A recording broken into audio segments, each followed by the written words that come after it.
Patrice Noir de la société Sega, en compagnie aujourd'hui de Romain De Almeida, qui est expert sur nos solutions chômage et qui assurera la partie démo. Je pense on va pouvoir démarrer. Donc merci beaucoup d'être là. Donc nous vous avons invité pour ce webinaire pour vous présenter la solution Adeline qui va prendre le relais de Galp, solution que vous connaissez, et on va également vous parler de notre offre d'externalisation basée également sur Adeline, mais qui a le mérite de vous décharger en fait de l'ensemble de la gestion. Donc il y aura une petite partie de présentation pour cadrer un petit peu les choses, et très vite nous passerons à la démo de Adeline. Allons-y.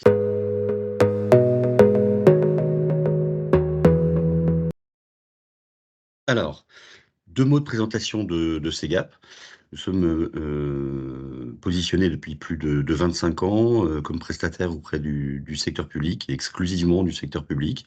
Donc, avec une ambition qui est d'accompagner les évolutions des trois tenants du secteur public, aussi bien fonction publique territoriale, hospitalière que fonction publique d'État, dans ce long chemin de modernisation et de plus en plus de digitalisation de la gestion des ressources humaines, et avec trois grands métiers. Un métier de formation sur toutes les thématiques RH, le réglementaire, l'actualité, la QVT, plein de choses. Donc on est organisme de formation, on accueille plus de 8000 stagiaires par an, et plutôt très honorablement connus dans notre secteur, encore une fois, sur toutes les thématiques ressources humaines pour les trois fonctions publiques. Un métier de logiciel, j'y reviens dans une seconde, et puis un métier d'externalisation où nos équipes assurent pour le compte de plus de 400 établissements aujourd'hui la gestion du risque chômage, c'est-à-dire des allocataires et de tout ce qui concerne leurs allocations, leurs ARE.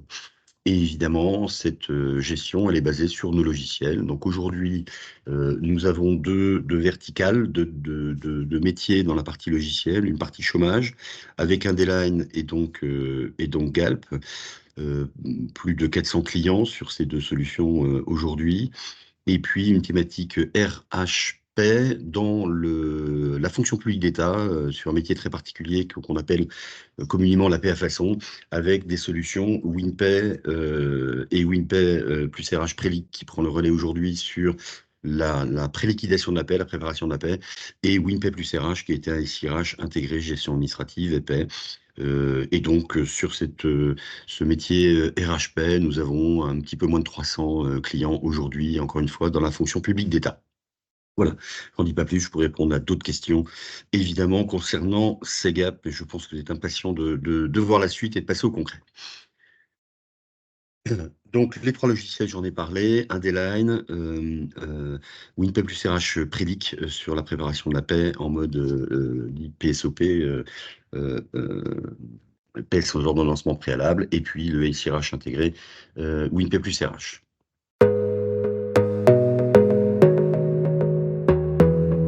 Donc aujourd'hui, nous allons nous concentrer sur Adeline, et d'abord deux mots d'explication. Vous connaissez la solution Galp, née en 97, ça commence à dater un tout petit peu, et donc aujourd'hui, ce que nous vous annonçons, c'est qu'elle va être remplacée par Adeline, et ce pourquoi? Le petit historique, c'est que fin 2022, tout début 2023, la société Infodécision, qui est l'éditeur, le créateur, l'éditeur de Galp, a été racheté par Segap. Nous faisons le même métier, donc il était assez logique qu'on se rapproche à un moment ou à un autre et qu'on réunisse nos forces.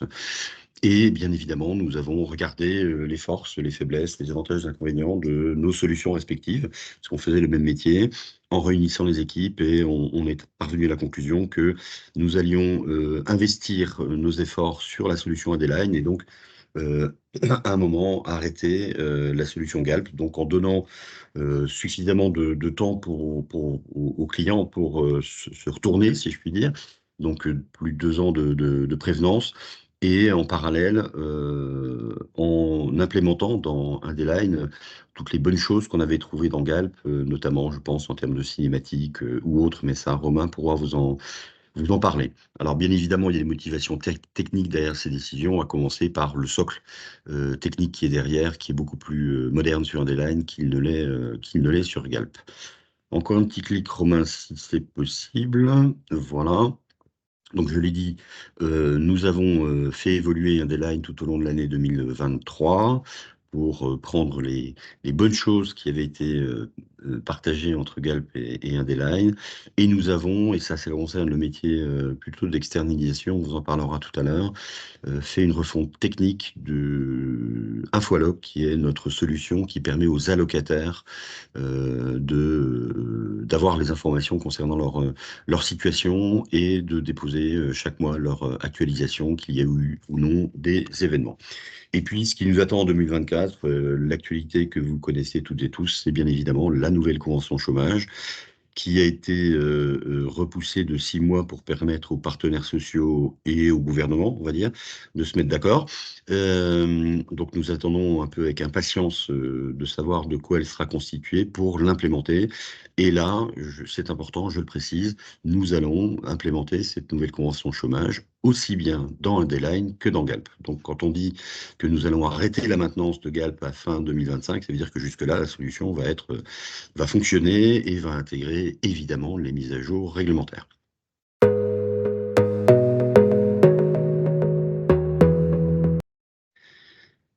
Alors, rebonjour à toutes et à tous. Donc, Romain de Almeida, c'est Gap. Tout ce que vous pouviez faire dans Galp, vous avez sur la slide ici, vous allez le retrouver dans Indeline. Donc, dans Indeline, on peut faire, comme on le faisait auparavant dans Galp, des admissions, des rechargements, des rejets, des droits d'option, des révisions de droits. Donc là, on parle vraiment métier et admission, ouverture de droit, avec tout ce qu'il y a ici en haut à gauche de votre slide sur la création d'un dossier.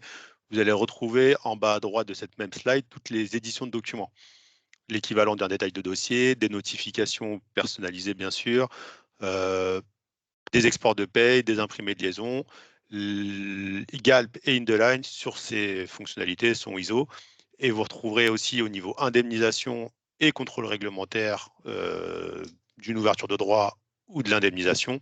Vous retrouverez la totalité des fonctionnalités que vous aviez sur Galp et des contrôles réglementaires dans Indeline. Donc, on va traiter tous les types d'activités en indemnisation, la possibilité de verser de l'ARS, de supprimer des allocations, ou encore tous les contrôles réglementaires à l'ouverture d'un dossier, parce qu'on sait que le débiteur n'est peut-être pas vous quand vous recevez le document de Pôle emploi, avec notamment les règles sur la disponibilité, sur la suspension pendant un contrat ou des événements qui peuvent survenir maintenant en dehors d'un contrat de travail que l'on doit étudier dans une ouverture de droit. Niveau réglementaire, niveau fonctionnalité que vous aviez dans Galp, vous les aurez aussi dans Indeline. En plus, vous aurez dans Indeline des choses que Galp ne fait pas ou ne faisait pas et que vous retrouverez dans l'ouverture dans Indeline. Donc au niveau de l'utilisation, vous aurez de la simplification sur la saisie d'une ouverture de droit. Vous aurez la possibilité de réaliser du chômage attesté en masse, c'est-à-dire de sélectionner par exemple les allocataires qui n'ont aucune activité sur un mois et d'automatiquement actualiser ces allocataires sans aller à chaque fois dans le dossier, aller saisir une date de paiement et ainsi de suite, comme on pouvait l'avoir dans Galp. Je vous montrerai pendant la présentation, mais les avis de paiement seront plus détaillés, avec notamment les événements survenus pendant le mois de paiement, pendant le mois de chômage, pardon, ce qui va faciliter aussi la communication avec vos allocataires et le revenu fiscal à saisir si nécessaire seulement. Là, c'est vraiment pour les gestionnaires. Je pense qu'elles comprendront ou qu'ils comprendront l'intérêt de ça, surtout en début d'année. On va essayer, enfin on va pas essayer, on va renforcer votre autonomie au niveau de tout ce qu'on peut imaginer sur les exports, les statistiques, alors qui était quelque chose sur lequel Galp pêchait un petit peu. Là, dans Indeline, vous aurez un requêteur sur lequel vous pourrez extraire toutes les données que vous souhaitez afin de après retravailler ces données, soit pour des prévisions ou soit sinon sur des événements passés, sur ce qui a été indemnisé au cours des dernières années. On va pouvoir également faire du topaz. Alors pour ceux qui font de la DSN avec Galp, vous aurez aussi la DSN dans Indeline ou du Passero pour ceux qui sont encore en Passero, mais ça ne devrait plus concerner grand monde. Donc vous aurez aussi la DSN avec Galp vous aurez deux choses en plus avec Indeline, pardon. Vous aurez deux choses en plus avec Indeline. La possibilité de faire un topaz, c'est-à-dire de récupérer le taux d'un allocataire en amont d'un paiement, et la possibilité de faire des blocs régularisation qui n'étaient pas possibles dans Galp et qu'on ne faisait pas avec Galp. Voilà. Le détail de l'ouverture de droit et des calculs qui sont faits, je vous le présenterai aussi rapidement pendant la présentation, mais ça sera un peu plus détaillé que dans Galp. Donc, je vous montrerai, pour ceux qui connaissent ces détails-là dans Galp, vous verrez dans Indeline que ça sera un peu plus détaillé. Et donc, il y a un support qui va être facilité, donc aussi bien là pour vous que pour nous. Donc, si vous choisissez l'interface web et le mode SaaS, bah, nous, on aura directement accès, si besoin, et avec votre accord à vos données, pour intervenir en cas de problème, aussi bien questions réglementaires que problèmes techniques. Et vous avez la possibilité d'exporter des dossiers pour nous les transférer. C'est-à-dire que même si vous ne choisissez pas le mode SaaS et que vous avez Indeline chez vous on-premise, vous aurez la possibilité de sauvegarder un dossier qui vous poserait problème, de nous l'envoyer. On pourra le recharger dans une base chez nous et du coup l'étudier. Ce qui va résoudre tous les problèmes de connexion VPN en cas de problème sur un dossier, comme on pouvait avoir avec Galp et toutes ces données-là. Les dossiers, quand vous les exportez, vous pouvez les anonymiser aussi. Comme ça, on restera bon, entre guillemets, sur le RGPD. Chose qu'on ne pouvait pas faire dans Galp, là, vous pouvez supprimer un dossier qui n'a pas de paiement. Donc, si vous faites une erreur, vous créez un dossier, là, vous aurez la possibilité de le supprimer, ce qui n'était pas possible dans Galp également. Au niveau des exports, tout le monde n'utilise pas les exports de paye ou les exports pour des tiers, mais ce qu'il faut savoir, c'est que les exports qui sont présentés à l'écran existent dans Indeline. La plupart existaient aussi dans Galp. Voilà. Donc, vous allez retrouver tous les exports que vous pouviez faire dans Galp pour soit alimenter un logiciel de paye, un organisme tiers ou directement un fichier de virement. Bah, vous les retrouverez dans Indeline et vous aurez la même fonctionnalité. Donc, lié à un lancement de paye, la possibilité d'exporter les données pour les intégrer directement dans votre logiciel de paye la plupart du temps, ou sinon d'aller alimenter une bande Opera ou un fichier de virement automatiquement. Donc, au niveau du basculement de Galp vers Indeline, nous avons développé des outils pour récupérer les données qui seront dans Galp, enfin qui sont dans Galp, pour conserver les dossiers en l'état et les réintégrer directement dans Indeline. C'est-à-dire que de votre côté, vous retrouverez directement dans Indeline les données des dossiers et l'état des dossiers, c'est-à-dire qu'un dossier arrêté dans Galp se retrouvera arrêté dans Indeline et un dossier en cours d'indemnisation dans Galp se retrouvera en cours d'indemnisation dans Indeline. Il n'y aura pas de manipulation supplémentaire à faire de votre part. En revanche, les choix que vous aurez à faire, ce sera la possibilité soit de conserver la gestion, donc en passant en mode SaaS donc sur indeline.fr, ou soit de conserver la gestion en gardant la gestion de votre logiciel, donc en installant directement Indeline sur un serveur chez vous, pour parler simplement. Vous aurez ce choix-là, ou sinon vous aurez la possibilité aussi de passer en externalisation. Donc l'externalisation, c'est un gestionnaire dédié chez Segap qui prend la gestion de vos allocataires. Donc vos allocataires n'ont plus de contact avec vous et ils ont la possibilité de contacter directement un gestionnaire qui reste le même pour toute la durée normalement de vie de votre contrat et qui va avoir la communication avec les allocataires et qui sera la passerelle entre vous et les allocataires. Et donc là, avec l'accès à un fois log pour les allocataires, pour déposer leurs pièces et la gestion qui nous sera dédiée. Quand on choisit l'externalisation, c'est le gestionnaire Segap qui transmet les informations au gestionnaire de chez vous. Ce gestionnaire peut les contrôler et échange avec notre gestionnaire dédié. Et il y a une relation privilégiée entre le gestionnaire et l'établissement, mais aussi entre le gestionnaire et les allocataires. On prend la place de la gestion de vos allocataires en réalité. Et on vous transmet chaque fin de mois les justificatifs, les avis de paiement et si export de paye il faut ou fichier Excel, voilà, on vous transmet les informations nécessaires. Donc deux possibilités. Après, conserver la gestion en mode SaaS ou en gardant la gestion du logiciel ou passer à l'externalisation. Voilà. Alors ça mérite un petit arrêt sur image, Romain, merci. Deux choses, encore une fois, hein, sur la partie gauche de ce slide. Nous avons travaillé de façon à ce que la bascule de Galp vers Indeline soit la plus simple, voire même, j'ai envie de dire, indolore possible pour vous. Donc, c'est pas mal de travail qu'on a effectué, nous, en amont, sur le fait de pouvoir récupérer les données, de les réinjecter de façon à ce qu'il n'y ait aucune perte d'information entre une situation avant et une situation après. Donc, ce travail, on le prend en charge. Il y a des gestes techniques qui sont à faire. Ce sont les équipes de SEGAP qui vont réaliser ces gestes techniques. Donc, pour vous, ça paraîtra simple. Je dirais qu'on vous aura masqué la complexité, donc c'est du travail quand même. Et de l'autre côté, j'insiste sur le fait, c'est vraiment peut-être le plus gros changement, c'est ce socle technique d'Indeline, un socle moderne, c'est une application web. Donc, que ce soit en mode que les informaticiens appellent on-premise, c'est-à-dire installé chez vous sur vos serveurs, ce qui est aujourd'hui le cas de Galp, ou que ce soit en mode SaaS, c'est-à-dire sur notre plateforme SaaS, il s'agit d'une application web, ce que, encore une fois, s'il y a des informaticiens parmi nous, se traduit par ce qu'on appelle un client léger, contrairement à ce qu'on appelle un client lourd qui était Galp. Ça veut dire que pour travailler avec un D-Line, il n'y a besoin, sur le poste de travail de l'utilisateur, votre poste de travail, vous n'avez besoin que d'un navigateur. Rien d'autre, quel que soit le mode d'installation, encore une fois, chez vous, sur vos serveurs ou hébergé sur notre plateforme SaaS. Et je précise que cette plateforme SaaS aujourd'hui accueille plus de 200 établissements. Donc elle fonctionne, elle est performante et les avantages du mode SaaS, c'est que c'est nous qui réalisons les mises à jour. Voilà, donc il y a un vrai confort, si vous voulez, d'un point de vue de la gestion du logiciel. Donc le service d'externalisation de SEGAP qu'on a donc Infodécision a lancé il y a pas mal d'années ce service d'externalisation qui a rencontré pas mal de succès, SEGAP également. Donc c'est quelque chose qu'on maîtrise bien et qui fait que nous avons un pôle d'expertise chômage très fort chez nous qui nous permet d'être un peu des référents. Alors le principe, c'est qu'au lieu de gérer par lui-même, l'établissement nous confie l'intégralité de cette gestion, nous sous-traite cette gestion de l'ensemble des allocataires et de leurs allocations. Donc ça va de la prise en charge de l'allocataire jusqu'à l'expiration des droits. On s'appuie évidemment sur nos solutions, j'y reviens dans un instant.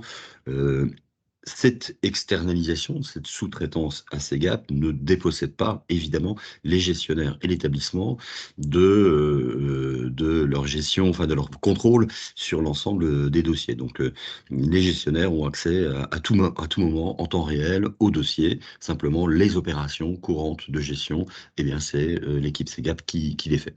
Alors, les avantages, c'est que nous, c'est notre métier, donc on est constamment à jour de la réglementation, et Dieu sait qu'elle est complexe. Les cas particuliers, on en voit passer sans arrêt, donc on les connaît.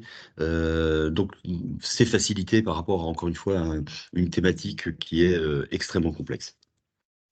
Euh, Nous avons une plateforme complètement sécurisée pour les échanges entre vous, entre l'établissement, les gestionnaires et l'équipe externalisation de SEGAP. Donc, on a un outil qui permet de gérer ces échanges, ce qui, évidemment, simplifie les choses par rapport à des échanges par mail ou encore pire par téléphone, qui ne sont pas tracés, etc.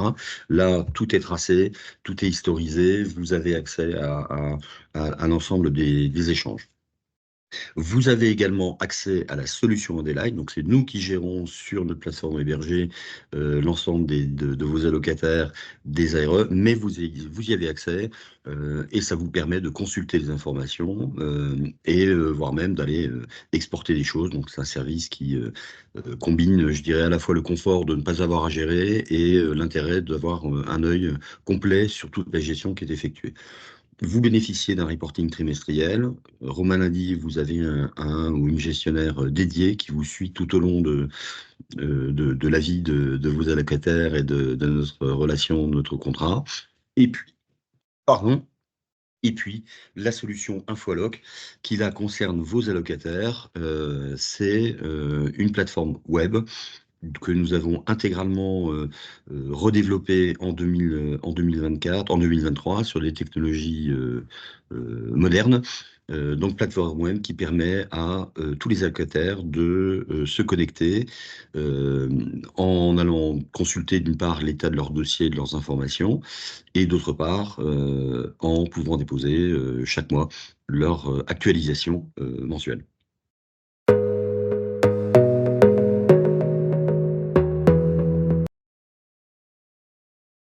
Donc, on va passer Nous à la allons passer à la démonstration. démo. Oui. Et c'est Romain qui va l'assurer. Oriane a eu un petit empêchement de dernière minute, donc Romain va essayer de gérer ça tout seul.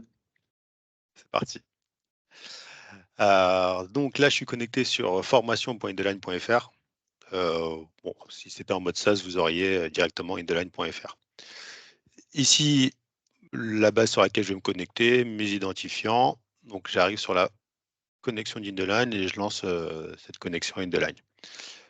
Ce qu'on va retrouver ici, donc sur cette première page, on va retrouver ici donc la base et la version que j'utilise, très simplement, comme on pouvait avoir sur Galp en cliquant sur le logo Info Galp. La personne qui est connectée et différents menus.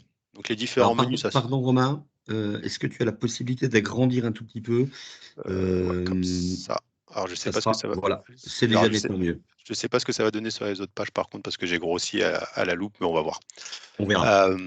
Donc ici plusieurs menus, donc la gestion des dossiers avec les ouvertures de droits, la liste des dossiers et les remboursements, bon, on y passera, le paiement des allocations, import-export des données, la gestion administrative et une aide. Donc dans l'aide, on aura l'aide juridico-fonctionnelle comme l'aide réglementaire qu'on pouvait retrouver dans Galp, les différentes erreurs qu'on peut avoir pour nous transférer les erreurs. Dans la gestion administrative, l'administrateur aura accès directement ici aux constantes.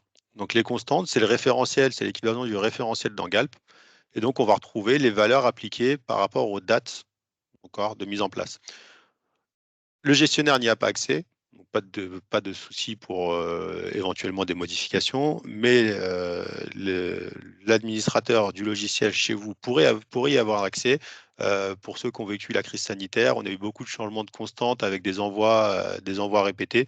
Donc là, c'est simplifié. On vous envoie et on vous met à jour les constantes directement. Mais si jamais on est à un moment pris de court par une décision gouvernementale qui serait rétroactive, vous aurez quand même la possibilité et de vérifier que les constantes soient à jour, mais aussi de les modifier si besoin. Ce qui n'était pas possible dans Galp, par exemple. Là, je vais recliquer sur le logo Indeline et je vais retourner sur ma première page.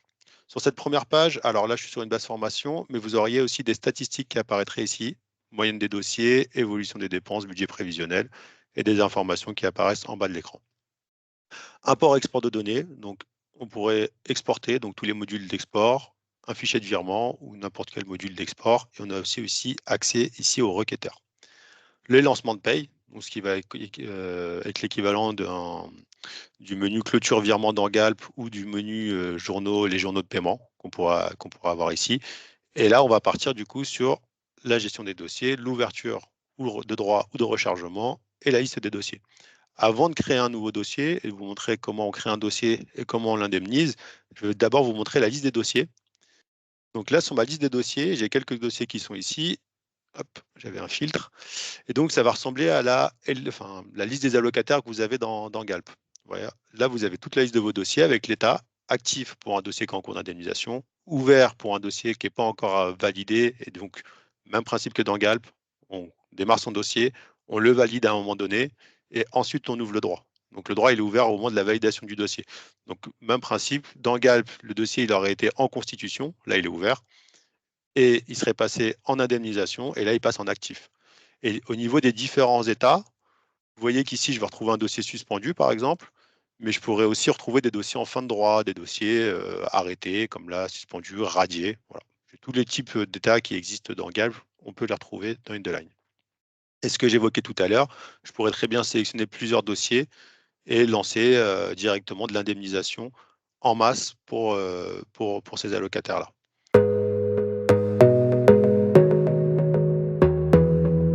Donc là, on va partir sur une ouverture de droit. Donc je vais vous la détailler. Je vais vous faire le comparatif avec ce qui existe déjà dans Galp, parce que je pense que tout le monde ne sait pas exactement comment ça se déroule dans Galp.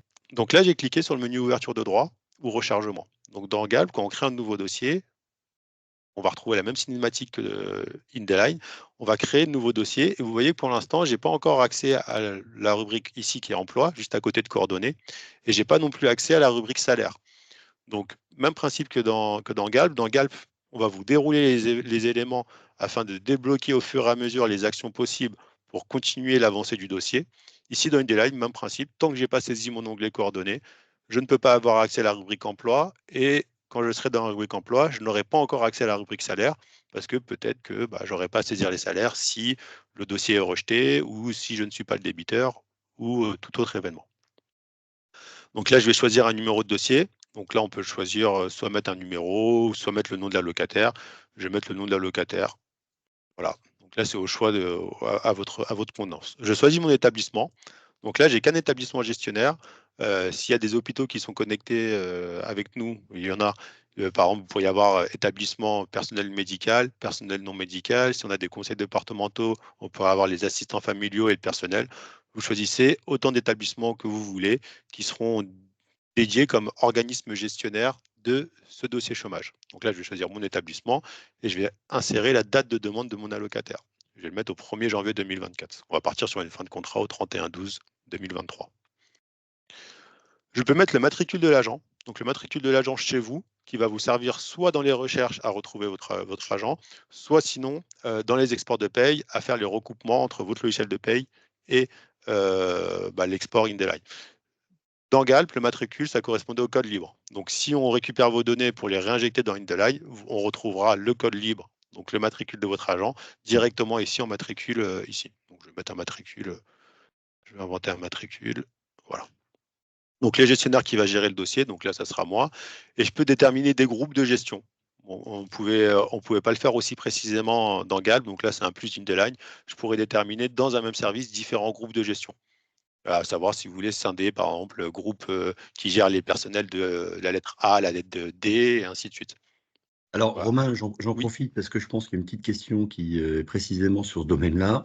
On nous demande s'il est possible de gérer une confidentialité sur les dossiers visibles par utilisateur. Donc, si je reformule, je pense que la question c'est est-ce que je peux faire en sorte, lorsque j'ai plusieurs gestionnaires, de segmenter et de régenter la visibilité oui. sur les dossiers? Alors, quand vous créez votre utilisateur, vous pouvez l'affecter à un établissement.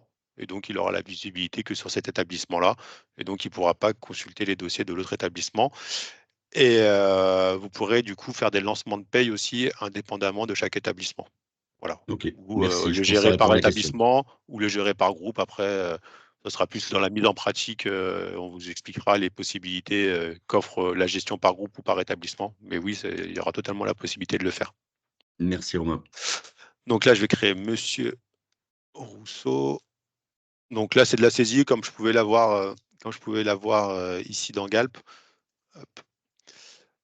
Les petites différences, c'est que quand on va commencer par exemple ici à saisir notre date de naissance, on va directement avoir le numéro de sécurité sociale qui va commencer à s'implémenter. D'accord? Je vais mettre le lieu de naissance de l'agent. Ici, j'ai un menu déroulant pour le département de naissance. D'accord? À chaque fois que j'ai un menu déroulant dans InDesign, je peux aussi taper les premières lettres et qu'il me propose directement d'aller chercher le bon département, comme dans tous les menus déroulants qu'on va retrouver dans InDesign.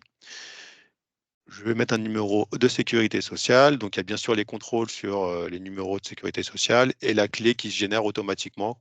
Voilà, ça, c'est ISO avec ce que faisait Galp. Petit avantage d'InDesign, c'est que là, quand on va créer et saisir notre adresse pour notre allocataire, quand je vais commencer à saisir le code postal, donc je vais saisir une ville que je ne connais pas, 72 400, il va me proposer directement toutes les villes qui correspondent, par exemple, au 72 430 ici. Donc, dans InDesign, je vais rechercher le lieu-dit, la ville, le ressaisir. Là, automatiquement, il me propose la ville, il me la met en accord. Si jamais vous voulez changer la ville, vous pourriez la changer ou rajouter un lieu-dit. Voilà. Les coordonnées de l'agent, on peut les saisir ici, comme existait dans InDesign, dans Galp, pardon. Et le virement bancaire, on peut venir saisir le RIB de notre agent. Si vous avez une liaison avec Astre, il faudra saisir les informations en bas à gauche, ici, dans Astre, afin que l'export se fasse correctement. Une fois que j'ai saisi toutes les informations ici, je vais enregistrer en haut à droite. Au moment de l'enregistrement, vous voyez que j'ai des onglets qui sont débloqués ici. Je ne vais pas tous vous les évoquer, mais le premier, c'est l'emploi. Donc, on va saisir nos informations chômage afin de pouvoir continuer à saisir les salaires et valider le dossier. Mais je peux aussi ici avoir un petit onglet échange sur lequel je peux noter tous les échanges que j'ai fait avec mon allocataire afin de conserver une trace dans the line des différents échanges faits avec le locataire, ce qui éviterait d'avoir des échanges mails et de remonter des mails, par exemple. Étape, venir cocher ce que j'ai reçu et ce que je n'ai pas reçu, ce qui va un peu correspondre au pré-traitement qu'on retrouverait dans Galp. Paye à façon, je ne vais pas vous l'évoquer. Document historique, voilà, je vais pas, voilà, l'historique des échanges, par exemple, des dossiers et les documents qu'on pourrait saisir ici directement. Je vais me concentrer sur la rubrique emploi, donc on va continuer notre dossier chômage. Les différents onglets qui sont plus sur la droite, qui ne sont pas obligatoires. Ce n'est pas des étapes obligatoires, mais c'est des plus qui existent dans l'application. Donc vous voyez que là, on a bien mis à jour France Travail et plus Pôle emploi. D'accord. Les conditions ici vont se valider les résultats au fur et à mesure où je vais saisir mon dossier. Donc la France Travail, la date d'inscription ou de rechargement. Donc je vais mettre au 1er janvier 2024. Alors je vais chercher dans le calendrier, mais je pourrais très bien taper la date directement. Le numéro d'inscription à France Travail, je vais en créer un nouveau. Voilà. La référence, donc le pôle emploi.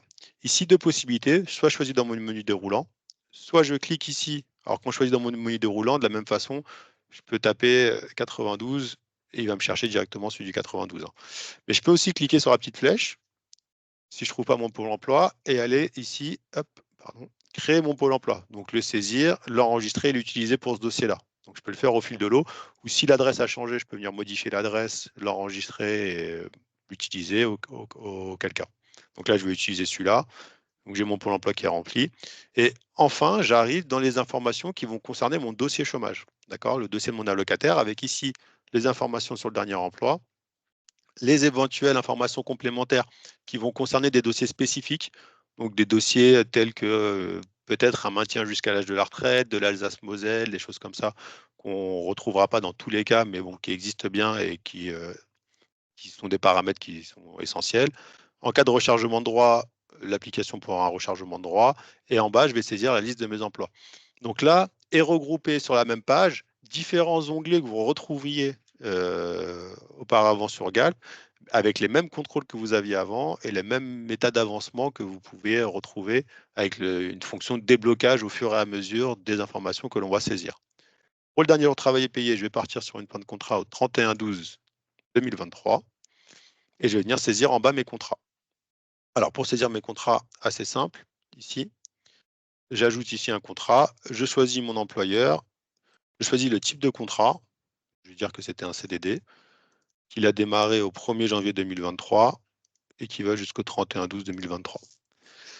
Automatiquement, j'ai présaisi pour mon employeur que la durée hebdomadaire est de 35 heures sur 35 heures.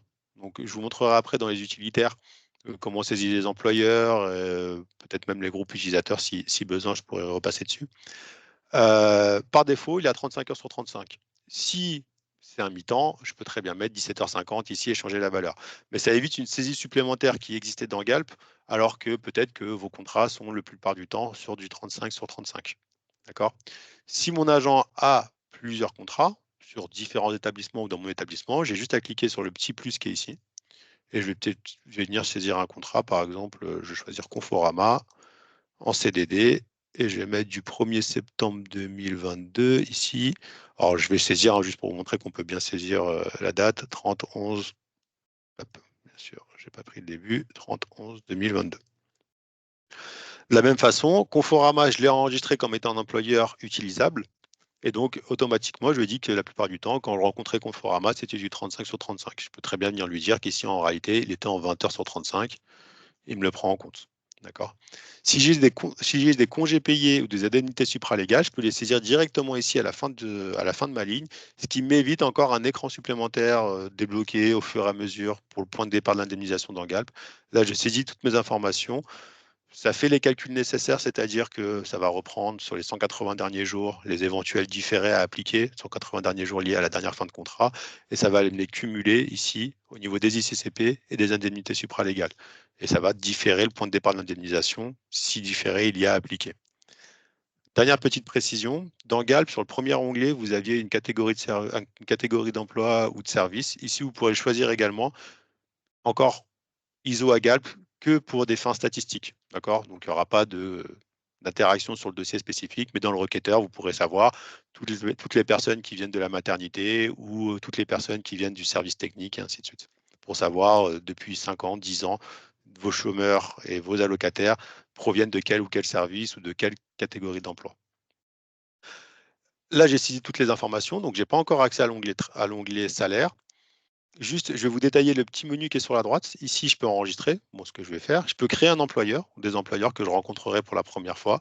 Je peux aller dans le menu France Travail pour créer des différents pôles emploi, ce qu'on appelait avant Pôle emploi, maintenant France Travail. Je peux ajouter des périodes de suspension. Donc, ça va être des périodes qui, pendant un contrat de travail, vont être comme de la disponibilité, typiquement, vont être des périodes de suspension. Dupliquer le dossier, je ne vais pas l'évoquer maintenant. On peut supprimer un dossier si on a fait une erreur et que ce n'était pas ce dossier-là qu'on voulait créer. Et le détail des calculs, dossier complet, j'y repasserai après quand on aura enregistré un peu plus de choses. Donc là, je vais enregistrer. Et vous voyez que j'ai débloqué l'onglet salaire. Je reste sur l'onglet emploi parce qu'il me confirme que toutes les cases sont bien cochées et que donc la condition d'âge, il n'y a pas la forclusion, la condition d'affiliation, la convention applicable, que l'organisme payeur est bien mon établissement. Donc j'ai débloqué tous ces items-là, on va dire, et que mon résultat est OK, je vais pouvoir continuer à saisir le salaire et donc après démarrer l'indemnisation de mon agent. Mais il me débloque tous ces onglets-là parce que j'ai saisi mes contrats et que je vais passer à l'onglet salaire. D'accord ? J'ai ici la période de déduction hors contrat de travail, donc qui est dans la nouvelle réglementation, enfin nouvelle réglementation qui est plus si nouvelle, mais la dernière réglementation. Donc si typiquement mon agent il a un arrêt maladie, un congé maternité dans une période qui n'est pas couverte pour un contrat de travail, je peux le saisir ici également. D'accord. Donc je retrouve toutes les. Alors je ne vais pas m'arrêter sur toutes les informations réglementaires, mais réglementairement, vous retrouverez tout ce que vous pouvez faire ou tout ce que vous devez faire, vous allez le retrouver dans InDesign et vous allez pouvoir le faire dans InDesign. Donc dans l'onglet salaire ici, j'ai une petite explication. Donc comme on aurait pu avoir, mais qu'on n'avait pas ici dans Galp, avec les informations qu'on va devoir saisir pour le salaire de référence. Même principe que pour l'onglet précédent. Soit je peux ajouter mes lignes une à une, ce qui ne va pas ici m'intéresser, parce que j'ai une fonctionnalité ici où je peux cliquer sur les deux petites flèches qui sont ici. Et InDesign va me proposer tous les mois de salaire nécessaires pour la constitution de mon dossier. D'accord ? Par rapport à la période de référence qui a été calculée, par rapport à la fin de contrat et à la réglementation applicable au moment où l'allocataire a eu sa fin de contrat. Je vais déterminer que chez Conforama, il avait 1 800 €. Je vais d'avoir la possibilité ici, si vous voyez le pop-up, de dire OK, et il va m'étendre les 1 800 € pour tous les emplois chez Conforama uniquement. D'accord ? Si je ne suis pas d'accord avec ce mois-là parce qu'il avait eu une prime ou n'importe quoi et qu'il avait 1 850 €, je peux venir le modifier, bien sûr. Pour mon établissement, je vais dire qu'il percevait 2 000 €. Je vais étendre et là, pour tous les mois, j'ai bien 2 000 €. D'accord ? En bas, la gestion des primes. Donc, là où avant, j'avais des écrans qui étaient décorrélés dans Galp, je vais tout retrouver sur le même écran dans InDesign. Ça se suit sur attestation employeur. Donc là, si je veux saisir une prime, j'ai juste à faire le plus qui est ici, choisir mon établissement. Je vais venir dire qu'il a perçu une prime au 30 11 2023, qu'elle était de 500 €, et InDesign va la prendre en compte pour le calcul. Je peux rajouter autant de primes que je veux, hein, il n'y a pas de blocage là-dessus. Une fois que j'ai choisi tout et que j'ai validé tous mes salaires, je vais enregistrer.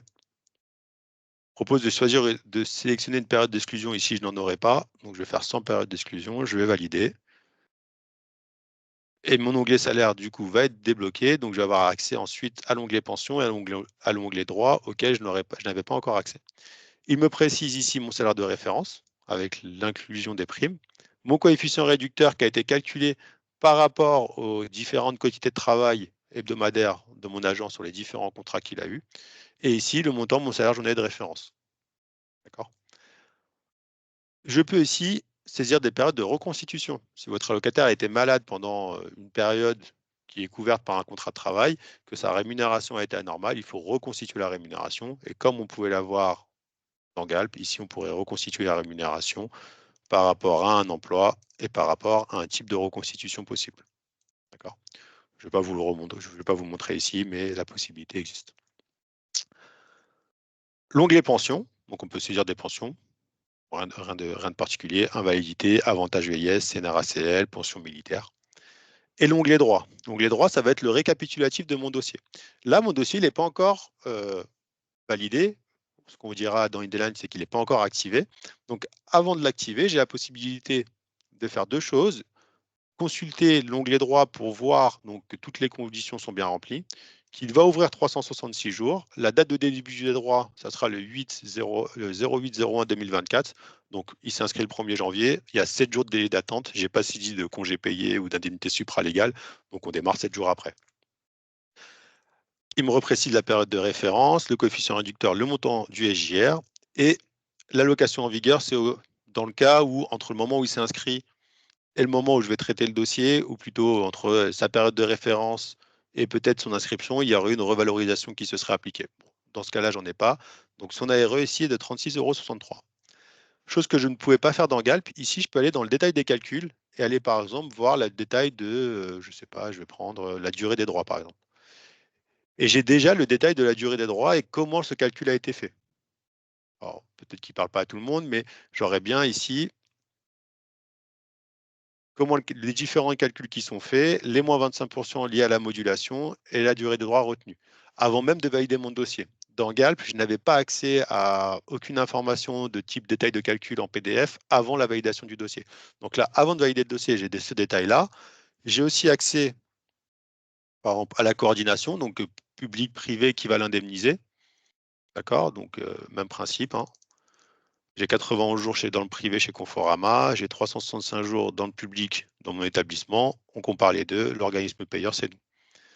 Toutes ces informations-là et tous ces détails-là, donc détails du SJR, de l'ARE ou autre, n'étaient pas accessibles dans Galp avant avant d'avoir validé son dossier. Là, le gestionnaire peut déjà consulter ces informations-là avant même la validation du dossier pour s'assurer que tout est correct avant de valider son dossier. Donc là, mon dossier est correct, je vais l'activer en cliquant sur activer ici.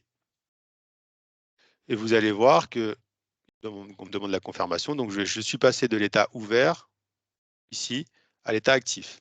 Automatiquement, InDesign m'a téléchargé la lettre d'admission. Alors elle apparaît sur mon second écran, je vais vous la glisser sur cet écran-là.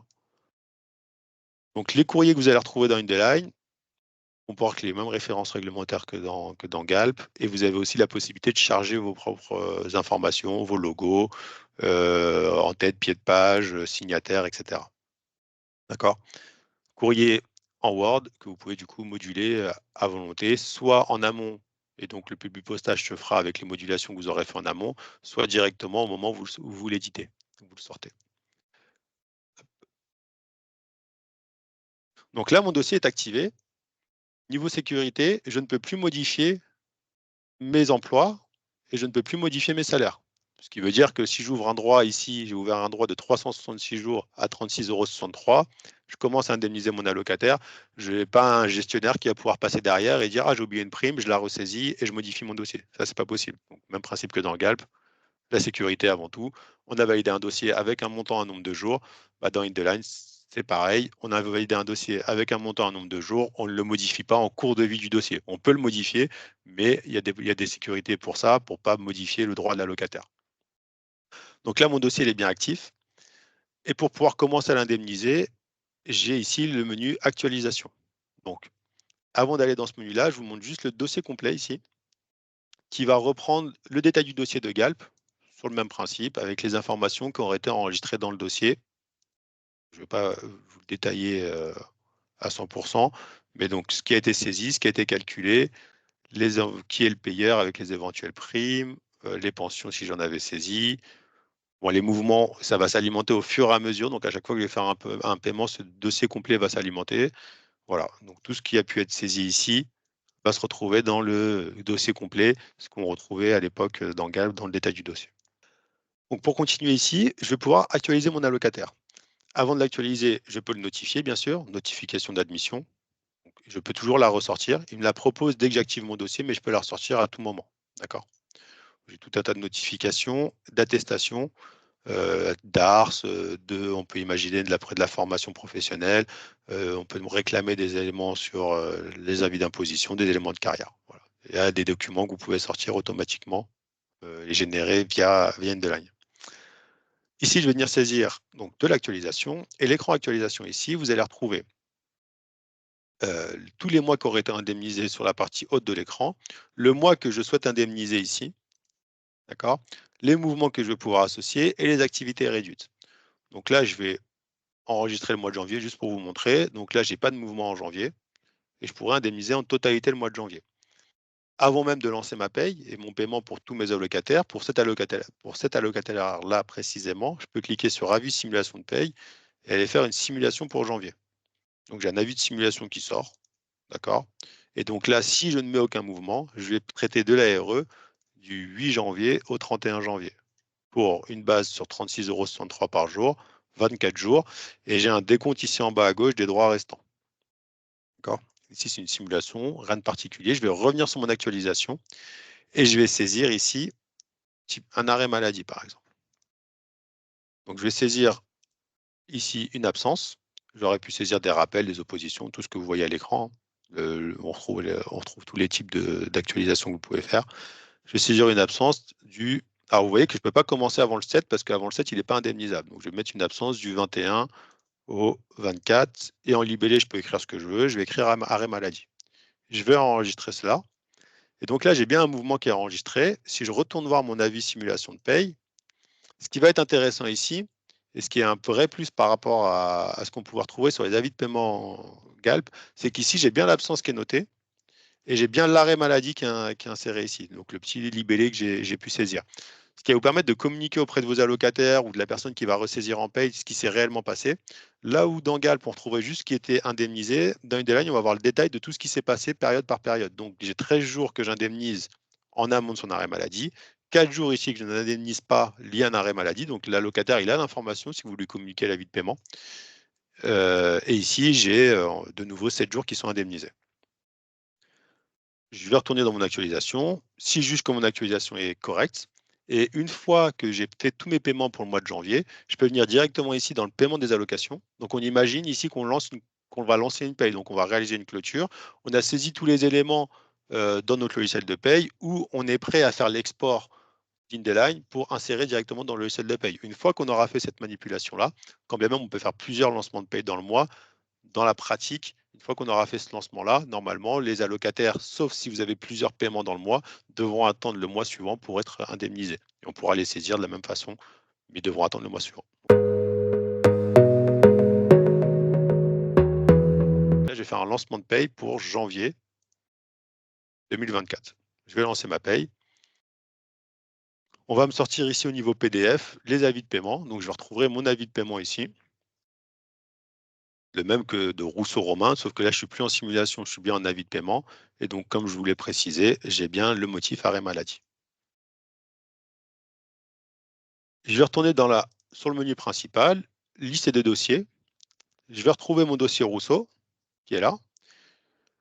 Je ne suis pas obligé de rentrer dans le dossier pour avoir accès à l'actualisation. J'ai des raccourcis qui existent dans le logiciel. Donc, une fois que vous pratiquerez le logiciel, ici, je peux directement aller dans l'actualisation et arriver directement sur le bon écran sans passer par différents menus pour accéder ici.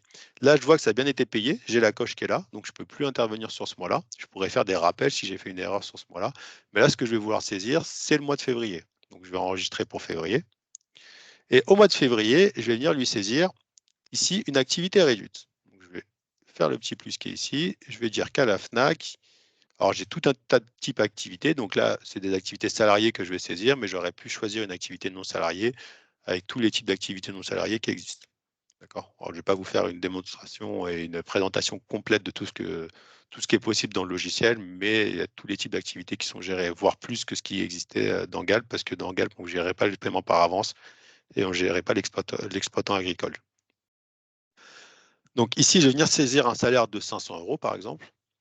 Alors, j'ai la possibilité de mettre des congés payés, le dernier jour travaillé payé. Si j'ai une fin de contrat, pareil, c'est plus des choses réglementaires, donc je ne vais pas m'attarder ici. Je vais juste saisir une activité reprise. Je vais enregistrer. Il me recalcule mes droits. Ici, je vais indemniser 19 jours et je ne vais pas en indemniser 10 dû à ces 500 € bruts de l'activité reprise.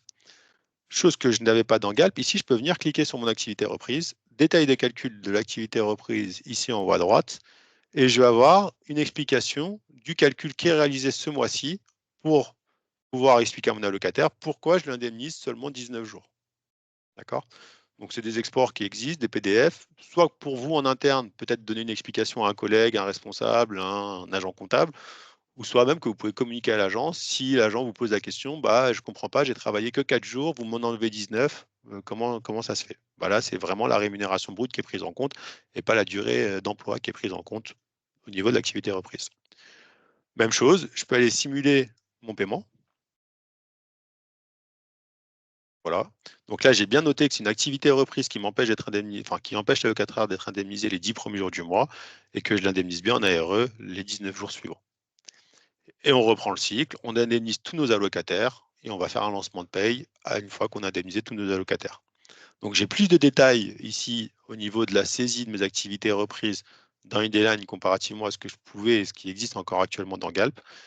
Et, et je vais pouvoir avoir la même gestion de saisir tous mes allocataires, par exemple entre le 28 et le 28 du mois précédent et le 8 du mois suivant, le temps qu'ils m'envoient leurs actualisations. Et le 8, si je décide de clôturer la paye, bah là où j'avance dans Galp, j'allais faire une clôture de paye. Ici, je vais venir faire un lancement de paye et je vais lancer la paye pour tous mes allocataires. Une fois que j'ai fait mon lancement de paye, vous voyez qu'ici, je peux retrouver un livre de paye, un livre de règlement, un bordereau de paye et faire éventuellement des exports liés à tout ça. J'ai des notifications qui existent pour demander des salaires complémentaires s'il manque des informations au niveau de l'agent. Et ça sera à peu près tout pour ce que je vais pouvoir faire dans l'actualisation. Alors, je ne vous ai pas tout détaillé parce qu'on ne va pas faire une présentation exhaustive du logiciel, mais le plus courant, la création de dossier, l'indemnisation, avec la facilité de tout retrouver sur le même écran et d'avoir accès plus facilement aux données et d'avoir aussi plus d'explications et pour vous en interne et à fournir à vos agents. Alors, juste, vu que je l'ai évoqué dans la gestion administrative, on a parlé des utilisateurs. D'accord? Donc, on a des droits d'accès utilisateurs qu'on peut mettre dans un groupe, du coup, pour leur donner l'accès uniquement à tel ou tel dossier. D'accord? Et que de ne pas leur. Ici, le groupe de travail. Donc, on pourrait imaginer un groupe de travail personnel non médical et un groupe de travail personnel médical. Et l'autre chose, c'est au niveau des références. On en a parlé rapidement. Les catégories d'emploi. Alors là, je n'en avais pas, c'est pour ça que je ne l'ai pas utilisé, mais j'aurais pu avoir des catégories d'emploi ou des catégories de services. Voilà, de la même façon que je pourrais avoir, que j'aurais pu avoir dans Galp. Voilà. Alors, pareil, je vais pas m'attarder sur le module d'export, pas d'export, sur le requêteur, mais pareil, je peux effectuer des requêtes en choisissant tout ce que je veux, enregistrer ces requêtes et faire des exports à Excel, des données soit redondantes si je l'enregistre et que je réutilise toujours le même tous les mois, tous les ans ou autre, ou soit un export ponctuel pour savoir des paiements, des maladies, tout ce que vous pouvez voir à l'écran. Donc vous pouvez aller créer vos styles de requêtes et les réutiliser à volonté directement dans InDesign.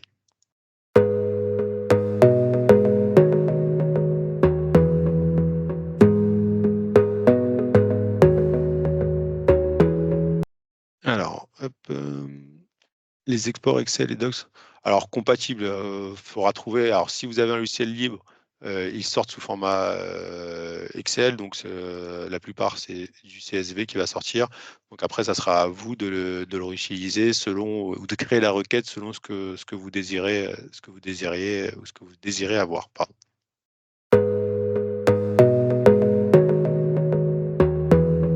D'accord.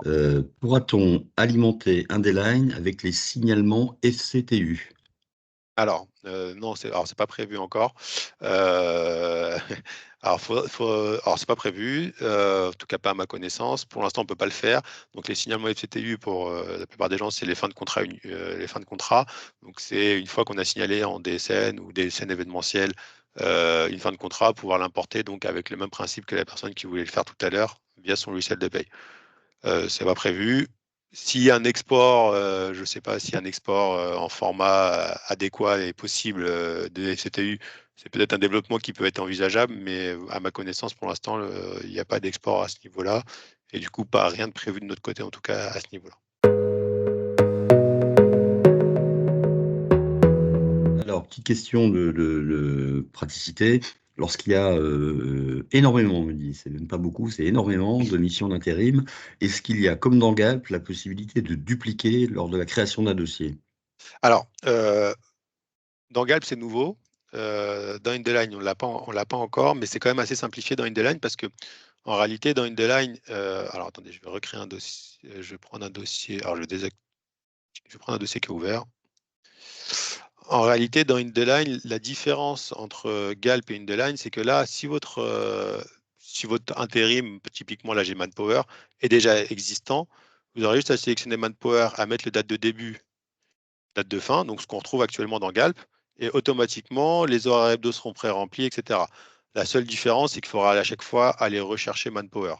Mais toutes les données que vous saisissez dans l'écran période d'emploi de Galp, si c'est du privé ou du public, le règlement appliqué, le motif de fin de contrat, sont déjà enregistrés en amont dans InDesign dans l'onglet employeur. C'est-à-dire que vous le saisissez une fois, vous créez Manpower une fois en disant que bah, c'est de l'intérim la plupart du temps, que c'est du 35 sur 35 parce qu'on sait que l'intérim ou c'est tout le temps considéré en plein temps sur une période d'emploi.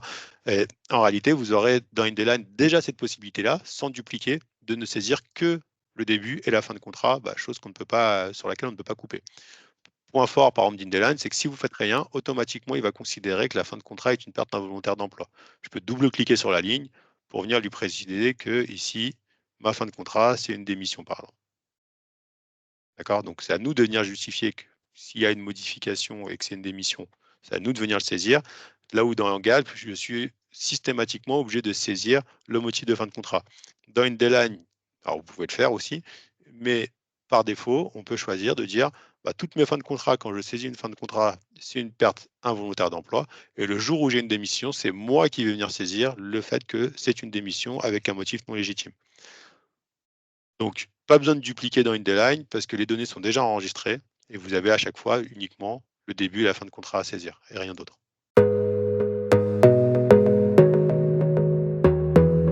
Alors, il me semble que là, tu l'as déjà dit, mais on va peut-être le redire, les possibilités un peu de personnalisation et notamment, pouvons-nous insérer notre logo sur l'avis de paiement? Alors, sur l'avis de paiement, alors peut-être que je vais dire une bêtise, mais je ne pense pas sur l'avis de paiement parce que c'est un document qui est je vais pas dire codé, etc. Mais sur l'avis de paiement, je ne pense pas. Sur tous les autres documents, oui. Sur l'avis de paiement, non, parce que c'est un document qui va être entre guillemets en dur dans le logiciel, qui reprend pas mal de données. Et vous voyez que vu comment il est fait, il n'y aura pas de place pour intégrer un logo. Par contre, toutes les D'accord. notifications que vous allez sortir, oui, vous pourrez le faire. D'accord. Mais c'était, je pense, j'imagine la même chose Sur Galp, sur c'est Galp. pareil. Ouais.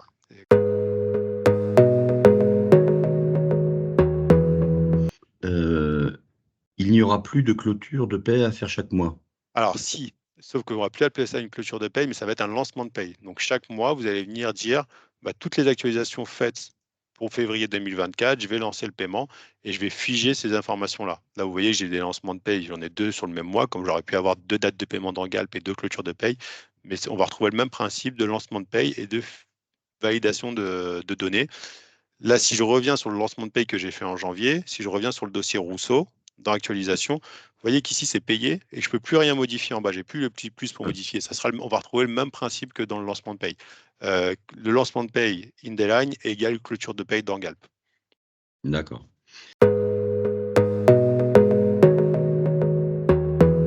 Est-ce qu'il y a un lien vers Silae? Je ne l'ai pas forcément dans la liste des logiciels de paie vers lesquels on fait des exports. Alors là, c'est plus mon côté avant, on va dire, mais il me semble que ça a été renommé. Je pense que c'est un Pléiade ou un Cedit ou quelque chose comme ça. Mais il doit y avoir un export qui doit correspondre. En tout cas, quand on a comparé ce qui existait dans Galp et dans InDesign, il y a au minimum les mêmes exports qui existaient dans Galp, voire un peu plus. Donc, si vous pouviez faire D'accord, l'export avec Galp, vous pourrez le faire avec InDesign. Et après, peut-être que s'il a été renommé, qu'avant il avait un autre nom, ou que maintenant il a un nouveau nom, et il faudra regarder. d'accord. Après, là aussi, encore un export, je ne connais pas. Dédalus, Hexagone, est-ce que cela te parle? Alors, Hexagone, ça me parle, mais Daedalus, pas du tout. Euh, Alors pour tout ce qui est export, par exemple cette question-là, on vous répondra directement parce que là j'ai pas la réponse sur Hexagon. Daedalus, pas directement. Et vu que j'ai pas l'antériorité de tout ce qui était dans InDesign, là je sais pas vous répondre là-dessus. En tout cas, il n'est pas dans la liste, sauf s'il est nommé autrement, parce que comme il y a effectivement pas mal de dénominations qui changent.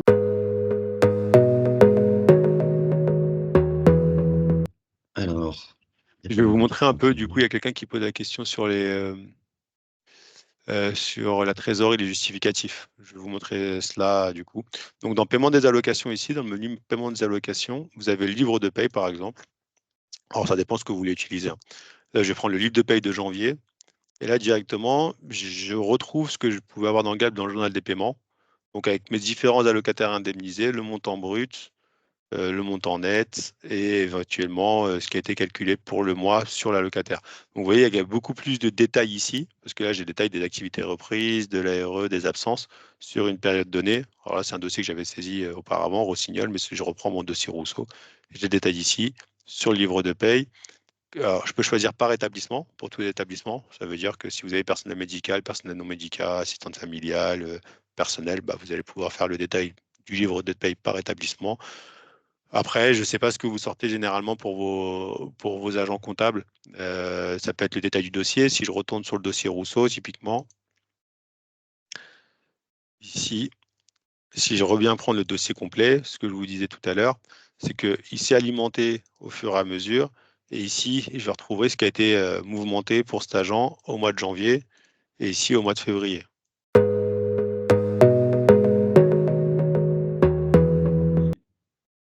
Je peux on a vous montrer au niveau également. de la ref, hein, sans problème. Ouais, Ici, c'est au niveau de l'actualisation, si je veux saisir le mois de mars, je peux saisir ici bah, de la ref. Dire que du 1er au 31 mars, pour 100 heures par exemple, je vais mettre par exemple formation bureau. Voilà, hop. Je peux enregistrer cela. Une fois que j'ai enregistré ça, bon, j'ai bien mon mouvement qui est associé ici. Donc c'est assez simple, hein, vous avez vu, j'ai pas eu de difficulté à venir saisir de la ref. Et je peux, donc si je veux voir mon avis simulation de paye pour le mois de mars, alors je ne vais pas valider la paye, mais ça revient exactement à la même chose. J'ai bien mon AREF ici, avec le montant de l'AREF si jamais il était différent de celui de la RE, et j'ai bien mes cotisations patronales qui apparaissent ici, les 75,77 €.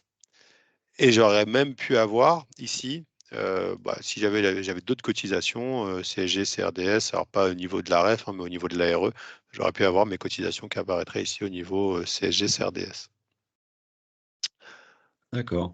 Autre Alors, on chose, occupe. sur la ref, juste pour revenir, vous avez aussi, comme vous pouvez avoir dans le GALP, les notifications d'AREF, hein, que vous pouvez sortir ici ou réclamer des attestations d'entrée en stage ou de présence en stage.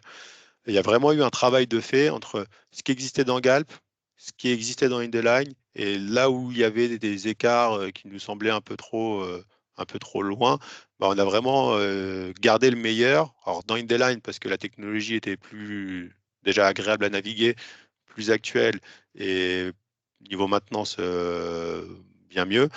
Mais vraiment, on a tout ce qui existait dans Galp. Il y a pas de point fort de Galp que vous ne retrouverez pas dans InDesign parce on a fait un gros travail sur l'année 2023 de comparer les deux, d'enrichir InDesign avec ce qui existait de bien dans Galp. Alors, comme vous l'a dit Patrice au départ, on n'a pas laissé tomber Galp de la même façon. Tout à l'heure, je vous disais qu'au niveau des activités d'actualisation, par exemple, l'exploitant agricole existait dans InDesign, il n'existait pas dans Galp. On l'a aussi mis dans Galp parce que bah, c'était un besoin ou infodécision, on était passé à côté parce qu'on n'avait pas forcément eu cette demande à l'époque. Voilà. On a vraiment alimenté InDesign avec les points forts de Galp. Donc, vous avez vu la cinématique coordonnée, je débloque l'emploi, je débloque ensuite les salaires, j'active mon dossier. C'est des choses qu'on peut retrouver de la même façon dans Galp. Mais ce que vous aviez de bien dans Galp, vous allez le retrouver dans InDesign avec des choses en plus qui n'existaient pas dans Galp. C'est exactement c'était le thème de notre groupe de travail l'an dernier qu'on a initié, qui était de prendre le meilleur des deux mondes, et en tout cas, ça a été notre préoccupation. Je vois, pendant qu'on est sur la REF, il y a une question complémentaire, enfin, je pense une question. Pour la REF, il n'est plus nécessaire, comme dans Galp, de saisir l'onglet formation avec le détail validation Pôle emploi ou mobilisation Non. CPF, etc.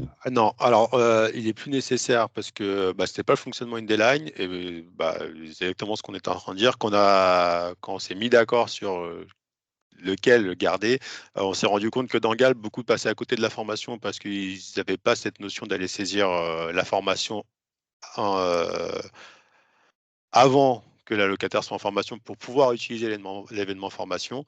Et on a pensé et on pense que c'est plus simple de laisser l'accès libre à la ref plutôt que des gestionnaires Galp passent à côté. Voilà, c'est un choix qu'on a fait pour le coup parce qu'on pense que c'est plus simple d'avoir tout le temps l'accès et de se dire il est en formation, je peux directement saisir l'événement, contrairement à dans Galp où il fallait avant saisir l'événement, enregistrer la formation pour après pouvoir utiliser l'événement.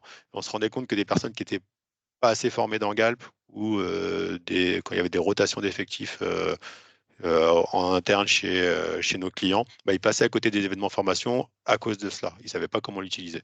Voilà, c'est un choix qui a D'accord. été fait pour le coup. Alors, encore l'AREF, décidément. En AREF, les bases forfaitaires de cotisation et taux n'apparaissent pas. Alors, Question. ils n'apparaissaient pas dans Galp non plus. Ils apparaîtront uniquement si vous faites de la DSN, du Passero, parce que c'est là-dessus que vont être calculées les bases. Mais dans Galp, alors, merci, M. Mange. Non, non, il n'apparaissait pas dans Galp non plus. Il apparaissait directement sur la vie de paiement. On n'avait pas cette notion-là. Après, tac, tac, tac, livre de règlement. On doit pouvoir le ressortir. Et là, cotisation URSSAF. Alors, je vais peut-être me lancer dans quelque chose. Alors, tac, tac, tac. Là, on va pas l'avoir. Non, j'en ai pas. Mais on doit pouvoir ressortir un bordereau qui correspond. Dans Galp, on pouvait pas le faire. Et sur la vie de paiement, ça apparaissait pas. C'était juste le montant qui apparaissait. Et si vous D'accord. faites de la DSN avec InDesign, vous aurez les bons taux qui seront appliqués avec les bons CTP, etc.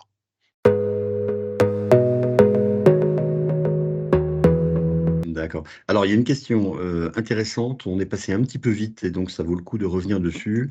En gros, ça va se passer la migration? Allez-vous parler de la partie technique, bascule des données, quel format, qui fait quoi, besoin de purge préalable, planning prévisionnel entre date de démarrage de migration et date d'arrivée. Donc, on est vraiment dans le concret de la migration. Romain. Alors,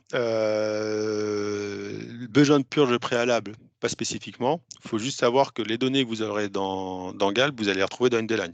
Donc, si dans Galp, vous avez 150 dossiers ouverts en indemnisation et qu'en réalité, vous n'en indemnisez que 20, dans InDesign, vous retrouverez vos 150 dossiers ouverts en indemnisation. Alors, après, faire le travail dans InDesign ou dans Galp, à votre convenance. Mais nous, on va reprendre les données qui existent dans Galp et on va les transférer dans InDesign. Donc, on ne peut pas savoir si le dossier il est bien en cours d'indemnisation ou en fait il aurait dû être arrêté. Mais tout ce que vous allez avoir dans Galp à l'instant où vous allez vouloir faire la migration, vous allez les retrouver dans InDesign quand on aura fini votre migration. D'accord? Alors, je vais remonter pour avoir la question. Bascule des données.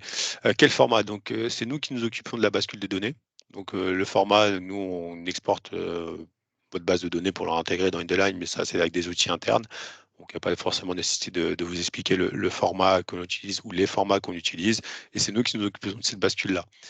Donc, pas besoin de purge. Et au niveau migration, planning prévisionnel, en réalité, c'est plus nous en interne, on aura du travail, mais on va savoir et on sait mettre les équipes en face de ce travail-là. Donc, l'idée, c'est une fois que votre clôture de paye est réalisée, votre dernière clôture de paye Galp est réalisée, qu'on puisse soit avoir accès à votre base de données, soit la récupérer, pour que avant la clôture de paye suivante, vous ayez le temps et de vérifier que les données ou de prendre en main InDesign et de faire comment vous avez appelé cela, la purge nécessaire si vous ne l'avez pas faite dans Galp et que vous puissiez démarrer sereinement la prochaine indemnisation. Donc là, on parle, enfin, alors c'est pas la durée de la migration que je vais vous donner, mais on parle d'un temps entre une dizaine de jours. Donc si par exemple on se dit entre le 15 et le 20, ou 15 et le 25, on est capable de récupérer vos données, de les réintégrer dans InDesign et vous les remettre à disposition soit pour passer en mode SaaS directement chez nous, ou hébergé par nous, soit on-premise, vous redonner les informations pour pouvoir alimenter votre InDesign. Quand je vous dis 10 jours, c'est un volet. La bascule, si on met les personnes nécessaires en face pour effectuer le travail que vous expliquez, Patrice, en amont, c'est 1, 2, 3 jours selon le nombre de personnes qui sont là à disposition pour extraire les données, les vérifier, les réimporter et vérifier que tout est bon dans InDesign, réajuster peut-être vos employeurs et ainsi de suite. D'accord. Et donc, effectivement, de précision, on a travaillé pour justement réduire au maximum ce temps de bascule, le délai calendaire, et la charge de travail, elle est de notre côté. Donc après, ça se programme, on prend rendez-vous sur la période qui paraît la plus appropriée. Je réponds à une question qui est pas d'environnement doux, le bascule en une seule fois de l'un à l'autre. La réponse est oui. Si le sous-jacent, c'est de dire est-ce qu'on a une période de double paie, on doit faire 2 fois les saisies d'un côté et de l'autre, non, justement, c'est ce qu'on essaie d'éviter pour que ce soit le plus simple possible. Comme Romain l'a expliqué, on reprend l'ensemble des données qu'il y a dans Galp pour les mettre dans des lines. Donc, ce qu'il n'y avait pas dans Galp, on va évidemment pas le trouver, mais vous retrouverez tout. Vous retrouverez tout. Alors, est-ce qu'on peut envisager, alors 2 questions sur les dates, merci de les leur poser, c'est intéressant. Est-ce qu'il faut attendre le 1er janvier 2026? Ma réponse, elle est non. Il faudrait vraiment s'y prendre avant et se programmer parce que on a quelques ressources, mais on ne pourra pas basculer les 140 ou 150 clients Galp au mois de décembre 2025. Ça va pas être possible, donc il faudra prendre rendez-vous avant. Et donc, je réponds en disant ça. À la question, peut-on envisager la migration avant la deadline? Bien entendu, on est à votre disposition. Vous pouvez l'envisager dès cette année. Nous sommes prêts. Les outils sont là. Les compétences sont là, dont Romain que vous voyez ici. Et il y a juste à le programmer.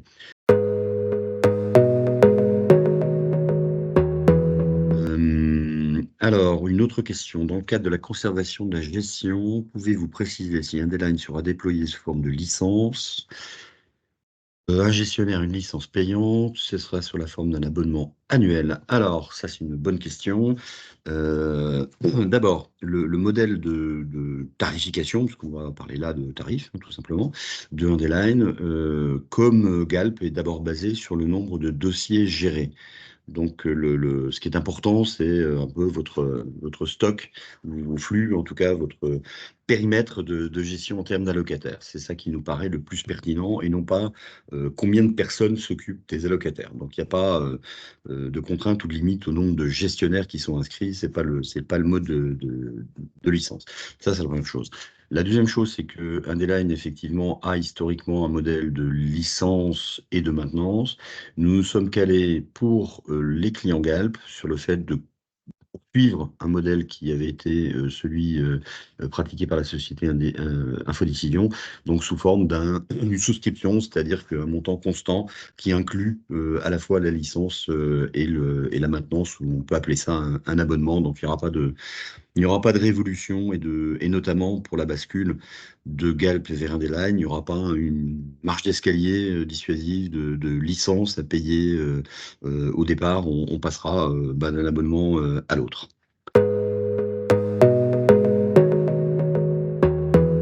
J'en profite pour une question qui était un petit peu plus haut pour dire en externalisation, comment ça se passe, on va dire, d'un point de vue du modèle économique. Alors, effectivement, le modèle économique de l'externalisation, c'est qu'il y a une prestation et qu'elle est tarifée en fonction des actes qui sont faits. Donc, je vais simplifier, il y a un minimum pour qu'on puisse travailler, donc une espèce d'avance sur frais, et puis une tarification à l'acte qui est détaillée ensuite à période régulière. Et il y a effectivement une quote-part correspondant à l'utilisation du logiciel Underline. Et là, je ne vais pas rentrer trop dans le détail, je vous renvoie à vos équipes commerciales, vos commerciaux qui sont vos interlocuteurs, pour avoir une simulation, une proposition détaillée.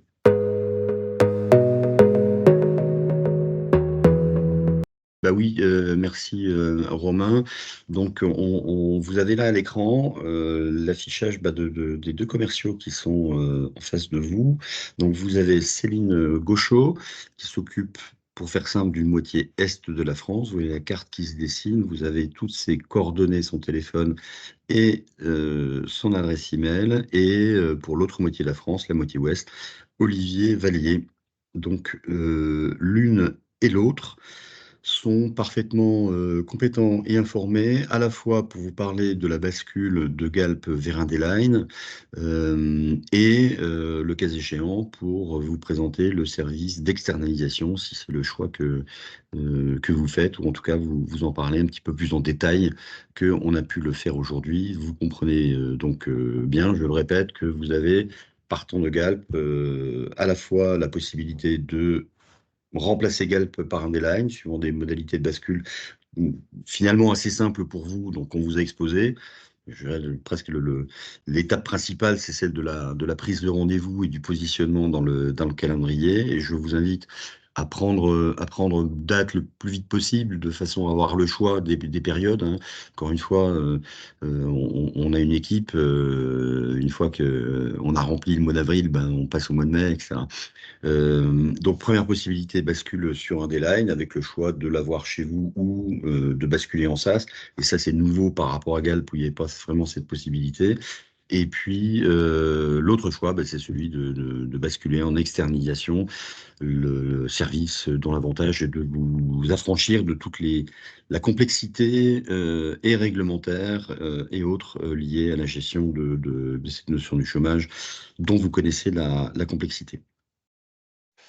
Alors, au niveau du coût de la bascule et des formations. Alors, formation, on a un calendrier de formation. On peut faire des formations spécifiques pour votre établissement. Vous pouvez vous inscrire sur une session de formation en ligne ou en présentiel. Ça sera plus. Vous avez toutes les possibilités au niveau formation. Au niveau du coût d'une bascule, alors là, il faudra plus vous rapprocher de Madame Gauchot et Monsieur Vallier, donc d'Olivier et Céline, car selon le nombre de dossiers, le SaaS, le premise, le choix de l'externalisation, selon ce que vous allez choisir, ils vous adapteront la proposition. Et pour le redire, la licence est vraiment liée au nombre de dossiers actifs, donc en cours d'indemnisation, comme on pouvait l'imaginer, comme on pouvait l'avoir dans Galp. On avait la même modalité dans Galp. Vous Alors, utilisez Galp. donc, j'en profite en parlant de bascule. Bonne question. Est-ce que on propose une formation? Ben oui.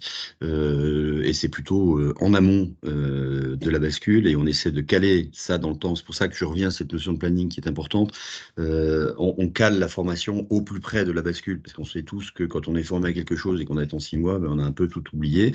Donc, c'est là, dans cette notion de planification, que de notre côté, on doit planifier les ressources à la fois de projets pour la migration et de formation pour les séances de formation que nous proposons sous un format, si je rentre dans le jargon des formateurs, en inter ou en intra. Donc, en inter pour des sessions qui sont mutualisées. Si votre établissement a un ou deux gestionnaires informés, c'est plus économique de basculer en inter, puisqu'il y a un coût mutualisé de ces formations. Au-delà d'un certain nombre, eh bien, on bascule plutôt en inter, donc en intra, donc une formation dédiée à l'établissement. Il ne reste plus à vous remercier. À très bientôt. Encore une fois, toutes les informations vous seront restituées, seront disponibles, et on est à votre disposition pour compléter et approfondir ces échanges. Merci à vous, en tout Merci. cas. Belle Merci à journée. vous et bonne journée à vous. Au revoir. Au revoir.